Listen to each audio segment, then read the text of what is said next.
Vive le Sénégal. Merci à vous Fabrice Nguema que nous allons retrouver à 12h pour la revue de la presse complète. Le grand journal sur la 89.7 Zik FM, 7h passé de 33 minutes la deuxième partie le tout en wolof ñuy jaajëfal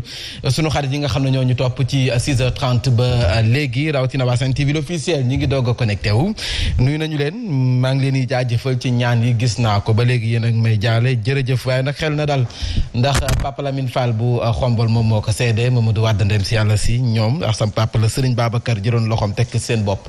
ñaanal leen ba noppi jox leen werd kon nag xeerul mën naa daal Papa Lamine Fall ma koy nuyu bu baax ak sama papa Sonko bi nga xam ne ñëwoon jóge na ba Kaolack je pense nuyu nañu leen sunu xarit ci Sen TV l'officiel Birahim dañuy dellu ci waxtaan bi comme tey Yacine Seck daf ma ko def daf ma yoxol ne ma maa ngi ñëw te gisuma ko nit ñaa ngi koy laaj dañuy njëkkee ci mbirum Barthélémy Dias dañu ko convoqué le 10 novembre muy procès bi nga xam ne nag coow li bari nañ ci lool ku si mel ni Moustapha Diakhaté dafa gis ne Yewwi Askan Wi prend les Sénégalais pour des demeurés dafa fekk si pour procureur ma nga xam ne dafay wax ni mbir yi daraay politique amu si ndax nag xamoon nañu depuis juillet ne le 10 novembre Barthélémy Dias mbirum procès boobee faw ñu uyu ji ndax noonu nga gisee wala am nga ci beneen lecture Birahim waaw man ay laaj laay samp laaj benn bi mooy est-ce que li procureur wax ndax dëgg la te loolu ñenn ñoo ci mën a tontu muy Barthélémy Dias ak ay avocat parce que il faut quand même ñu def attention ci li ñu woowee manipulation ci li ñu woowee waxtu politique parce que la manipulation elle vient de partout muy ci opposition bi muy ci pouvoir bi muy ci ñëpp léegi procureur dafa wax ne le 7 juillet Barthélémy Dias ak ay conseillers am di maanaam ay avocats am xamoon nañu ni le 10 novembre dañ leen woo pour appel boo xamee ni il faut quand même préciser que c'est Barthélémy Dias qui a interjeté appel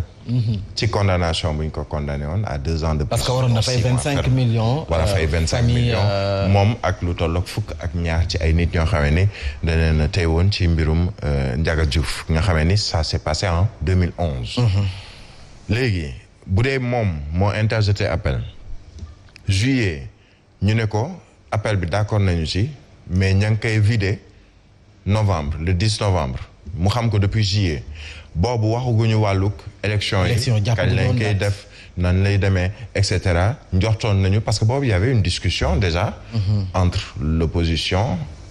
ak le pouvoir une partie de l'opposition laa mën a wax sax et le pouvoir ci lu jëm ci wàllug calendrier électoral ba ci li ñu wax ci wàllug ndax dañ koy def février wala dañ koy def ci biir atum 2021 bi ñu nekk ci li ñu dem ba gis lu ñu woowee consensus nga xamee ni consensus ne veut pas dire unanimité nee ni dañ koy amal ci fin janvier de l'an 2022 ça veut dire donc que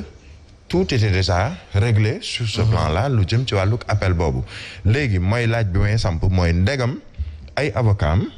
li procureur wax effectivement dañ koy dëggal parce que bu fekkee ni dañuy dëggal ni procureur li mu wax ne ni loolu depuis juillet 2021 le 7 juillet xamoon nañu ni le 10 novembre dinañu enrôler seen dossier en appel ci cour d'appel donc gannaaw ëllëg loolu bu fekkee ni am na ça veut dire donc aujourd'hui on veut prendre les Sénégalais pour des demeurés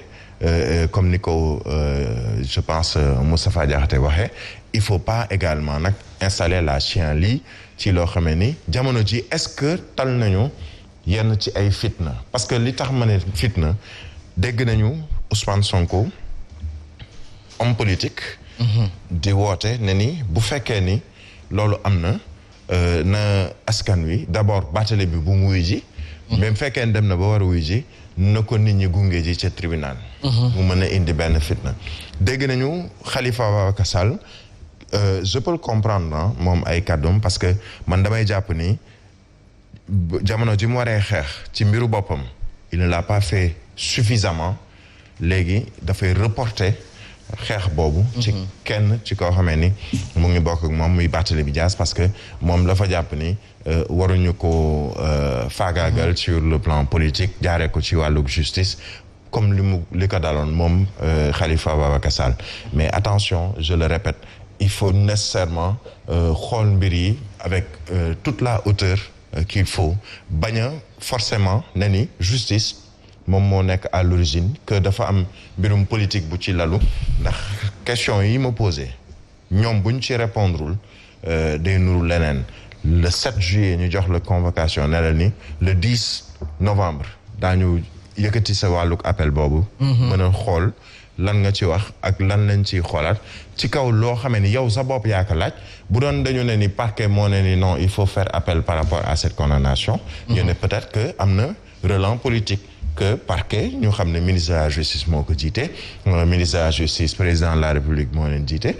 ñu jàpp ni kon loolu am na relent politique mais yow sa bopp yow yaa ne ni dama bëgg ñu attewaat sama dossier ñu ne la d'accord le 7 juillet ñu wax la d'accord ne la daañ ko attewaat mais à partir du mois de novembre